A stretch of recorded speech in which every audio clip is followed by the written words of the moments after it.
एक स्कूल में अगर 1000 छात्र हैं तो 6000 पुस्तक स्कैन करना है। जे जगह में चाय नहीं मिला है, पानी नहीं मिला है, नाश्ता नहीं मिला है, खाना की व्यवस्था नहीं है, तो यहाँ आदमी भिनसरे 5 बजे ले लाइन लग के स्कैनिंग करत जाते, मोबाइल के चार्जिंग सिरात है, चार्जिंग करे जाते, कोनो बैटरी बैंक लेके बैठे हैं, लेकिन स्कैनिंग करना जरूरी है। काबे स्कैनिंग नहीं करी गुरुजी बैठ के, स्कूल के मालिक बैठ के, तब तक छोटे छोटे लड़का मतलब किताब नहीं मिल पाए।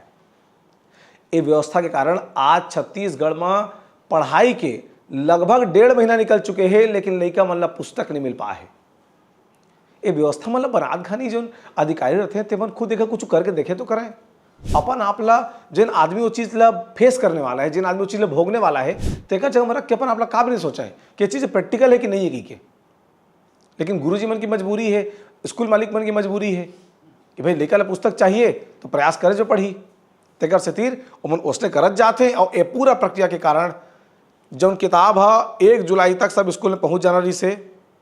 वैसे तो 15 जून के स्कूल खुला थे तो 15 जून के पहुंच जाना चाहिए, लेकिन एडमिशन हो तो आज 1 जुलाई की जन किताब पहुंच जाना रही से, तो ना आज तारीख तक किताब है स्कूल मन में पूरी तरीके से नहीं पहुंच पाए है।